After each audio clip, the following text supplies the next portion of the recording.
So I'd like to begin by asking what you think of the government's plans, which are quite monumental to our changes to our justice system.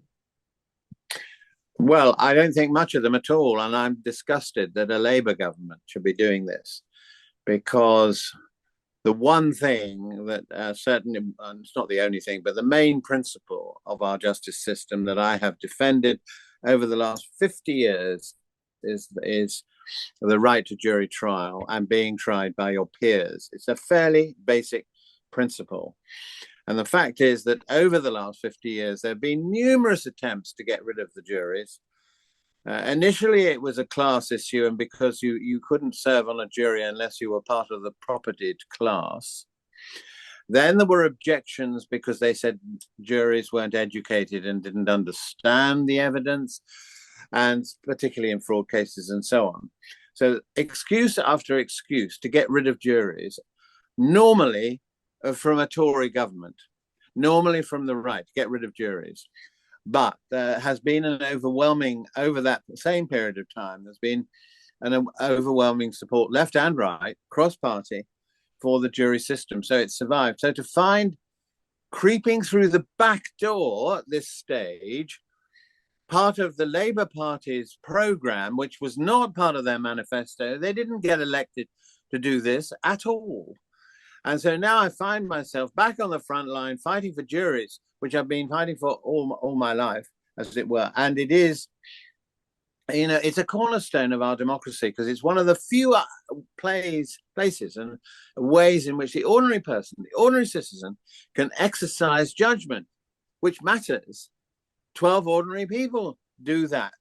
And it's not the bulk of crime anyway. But I just want to say, to back all this up, I mean, we need to remember what Labour politicians were saying not so long ago. And I've got in front of me what Keir Starmer said in 1992. So not that long ago, within living memory anyway. And he was writing for the socialist lawyer. I'm president of the Haldane Society. So he wrote it, not because I asked him to, but he wrote this in 1992. The right to jury trial, or trial by jury, is an important factor in the delicate balance between the power of the state and the freedom of the individual. The further it is restricted, the greater the imbalance. Despite the inevitable increase in costs, the Haldane Society urges that there be a right of trial by jury in all criminal cases. And a very similar sentiment is expressed by David Lammy, who is now, as it were, dispensing this policy. And what he said about juries was dispensing with juries will damage our democracy.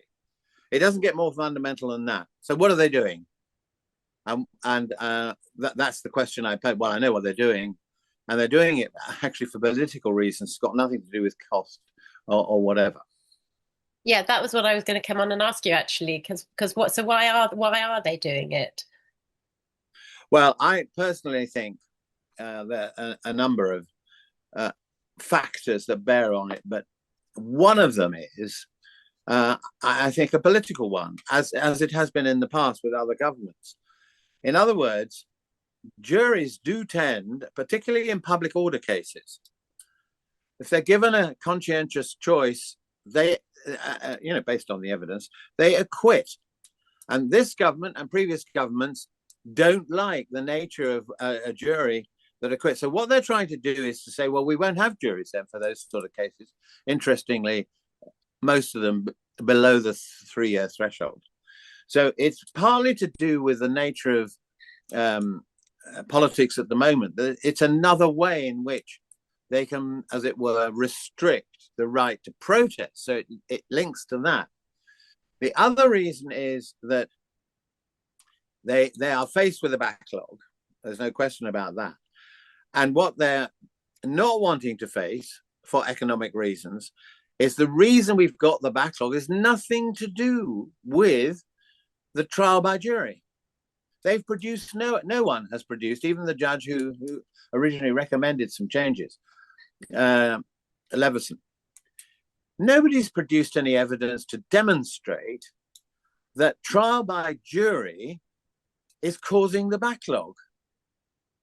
In other words, where's the research showing that if you go, if you a jury trial it takes longer to come on, takes longer to do, and all the rest of it. There's no research that jury trials are causing the 80,000 backlog. Mm. The real reason for the backlog is a consecutive and consequential failure to invest in the criminal justice system. In other words, not just the fabric of the courts and building courts and so on, but actually filling them. There are courts standing empty at the moment, unused, judges unable to sit. In other words, they could get rid of this backlog in a totally different way, which doesn't affect the right to jury trial, the fundamental pillar of our democracy, which they've just mapped out. They could be in Europe, for example, a courtroom may be used for 2 trials, one in the morning and one in the afternoon that stretches into the evening. You split the court day, a much longer court day. Different judges, obviously, sitting in different trials. You can do 2 a day. You can begin to get through the backlog that way. And also using all the empty courtrooms. You go to, say, Snaresbrook in London.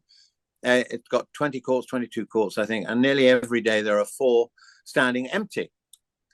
In other words, they're not being used. Now, they don't deal with this. And instead of working out how they calculate that by having a judge only, it'll be quicker. It won't be quicker. You've got to have the evidence.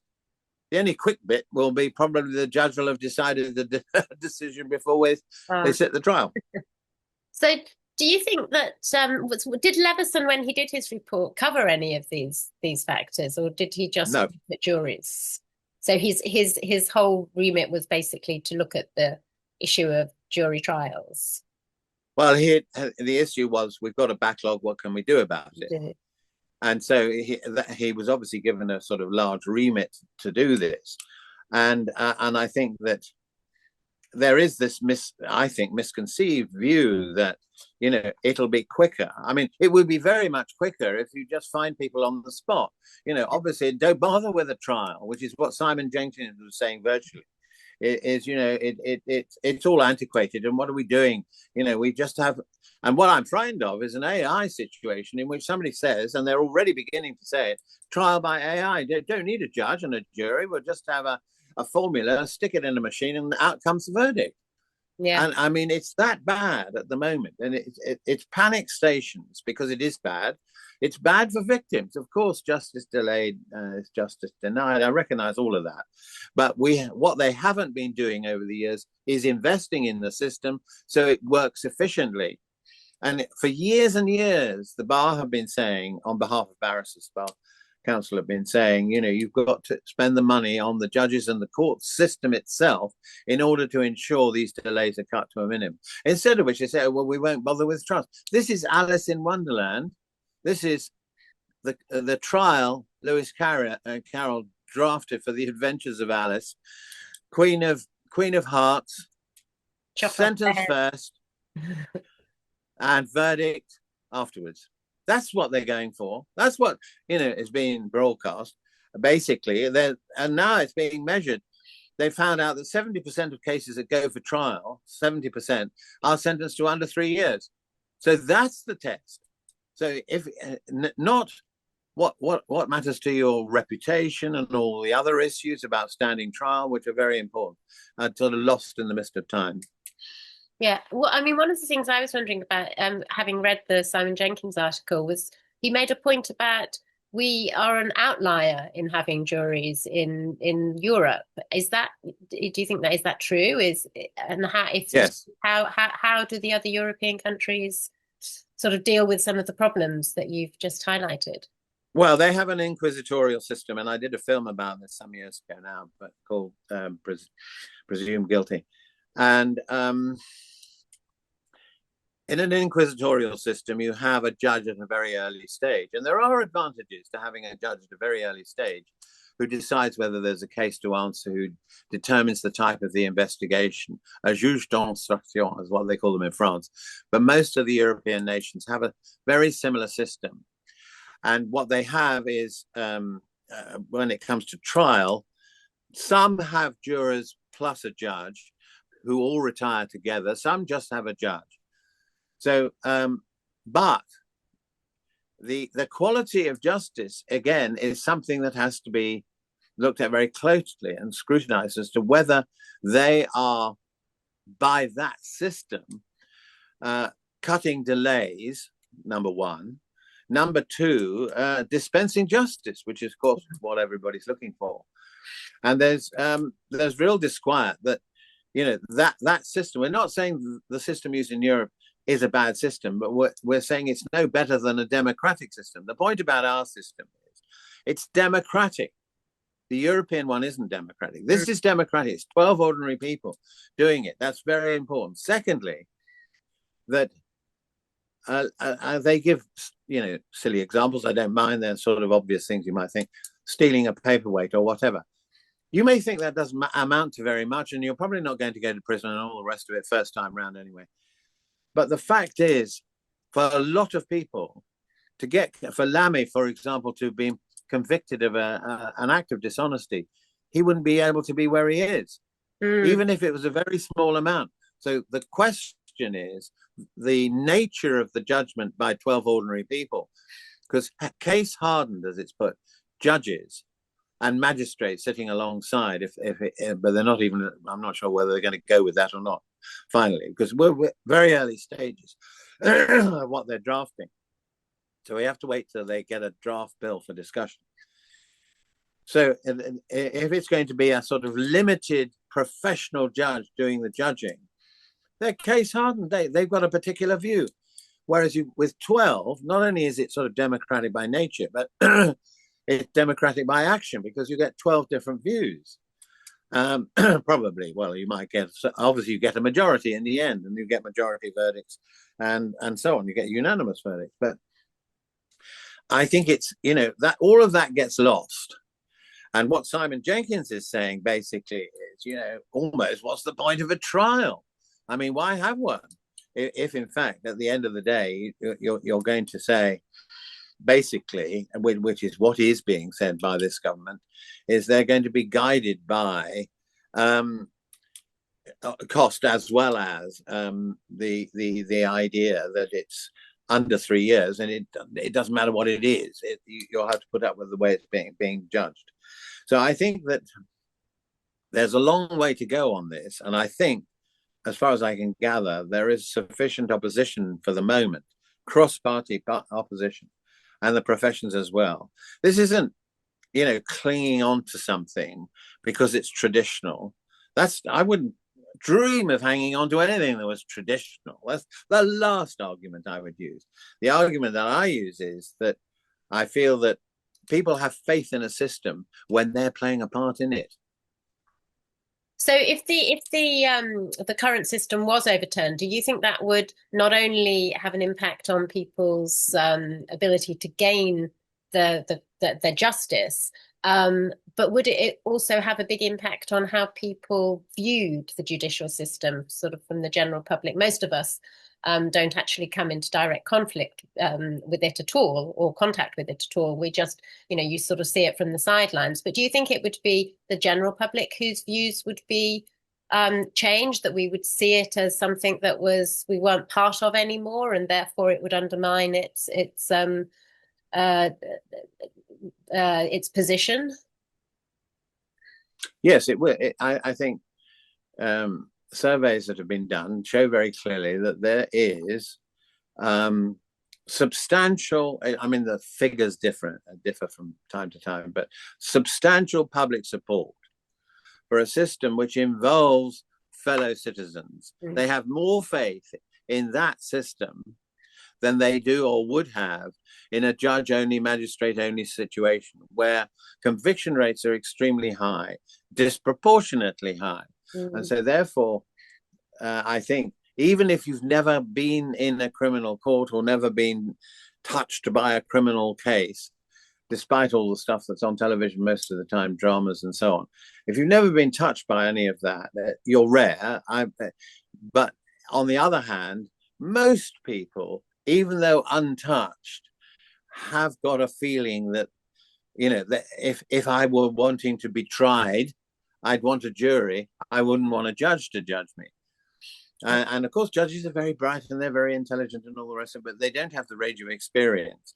And many criminal trials require a judgment about the person, because it's a personal issue, who's sitting in the dock, whose life could be changed. And of course, in the days of capital punishment, it could have been a drastic change. Yeah. And I think, didn't David Lammy say something about the whole issue of around race and how the judges come from a quite a particular sort of cultural background, and it was, yeah. So obviously that there's still, I think, still with it, it's during my lifetime it has improved, but it's still there and it looms, and that is there is a class issue. The judiciary are mainly white; they're not black. There are black judges or non-white judges, but not that many. And secondly, besides, it's not just about race. They're mostly drawn from a social class. Yeah. So there's still likely to be a strong element of independent public schools, strong element of Oxbridge plus the sort of, not red brick universities, but the Russell Group and so on. And so that is still very influential. and in addition to that, gender. There are women judges, far more now than there were when I started. But again, we had Brenda Hale, extremely good in the Supreme Court. So that has improved, but it's still class ridden in my view anyway. And so I think that's another reason why a jury are bound to have a cross section of people, and wherever you go, because it's regional. So you'll be drawing a jury from where you live, basically. And of course, that goes back centuries. So you would be tried by, because they're not reaching out to Timbuktu to get jurors. They get people from down the road in the village where you live, kind of thing. And it was trial by pursuit and all sorts of things, hot pursuit. So all of that's changed, but the locality hasn't changed. And I think that what we're losing sight of here is a value-based justice system, valued by the citizen, not by government. And the important thing is that juries have got consciences, which is what the government's up. I started with that. That's what they're upset about. It's all, which you may have heard many times, Bushel's case and so on.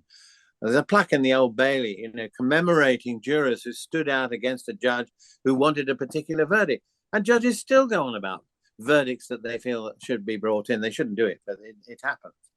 And so I think it's as Kirsten was saying, they're a bulwark between arbitrary government or government that wants a particular policy brought in and implemented through the cases that they bring, and between arbitrary government essentially and democracy. So juries actually form a buttress in this situation. If in fact there are laws that are, that's the whole point of the European Convention and Articles 10 and 11 being brought in, are these cases which are disproportionate that are being brought against protesters and so on. So the political issue is still very live at the back of all of this. And I think that it is about the nature of our democracy is at stake, which is what they all said originally. Now they're saying something's changed. I don't know what. Well, I know what. They're in power and they want to keep that. Yeah. So finally, what can we do about it? What can sort of order? Well, I'm trying to conjure up. It's not difficult because there's a lot of opposition. I think there should be collective responses to this. And I think the public should be made aware that this is a draconian measure, which has not been in their manifesto. Nobody's been saying that, except the judge who came up with some of the ideas because he was asked it. But basically, nobody before this has been saying the backlog is due to jury trial. They've been saying the backlog is due to a system that is not working in terms of, logistics and the buildings and the judges and the time scales and all the rest of it. So I think opposition to all of this has to be manifest, and it has to be, again, out there on the streets as well as everywhere you can do it, whether it's with your MP letters and so on, whether it's in argument or podcasts like this. The message has to get out there. But as far as I've it's very anecdotal. Obviously, I've talked to so and so and so and so, and I meet people in the public because I'm fairly well known. People come and say, "What do you think about the jury?"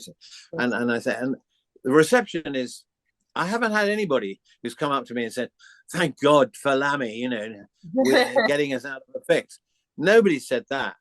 And there are one or two. Simon Jenkins is one of them. There are one or two others who are supporting it. But I think basically, at the moment, the public mood is not ready for this. This is just another of the. Are we going to get another Rachel Reeves U-turn with Lammy in a few months? I'm sorry, I meant to say the opposite. Let's hope so. Thank you very much. And so I think that's what we got to do: keep the pressure up all the time, because they must know. If they don't, I don't know where they're living, that they are on a very limited timescale now in terms of a government. I don't see a Labour government being returned. No. And in one, because of the way they've betrayed principles up to now, they don't deserve to be re-elected. And I think they must be beginning to get worried about the fact that they're at risk. And there are people coming up in the Greens, and of course there's the notable figures on the far right. But I think the two-party system has actually had a shock, and I think that's good, because I think the two-party system has a stranglehold, and it's effectively, we've been a one-party state since the Second World War, pretty well. Yeah. Okay. Well, thank you very much for that, Michael. That's really interesting, and like you say, I think we'll be part of trying to get the word out and trying to build some sort of campaign against this, because clearly it is. Well, I hope so. Yeah, that'd be good. Our democratic rights. And there is one other measure that we're thinking about, and that is, we have to wait for the bill, but we're ready to pounce and do a judicial review on this if they haven't done the research, for example, that demonstrates the point I'm making, that the jury trial is the blockage.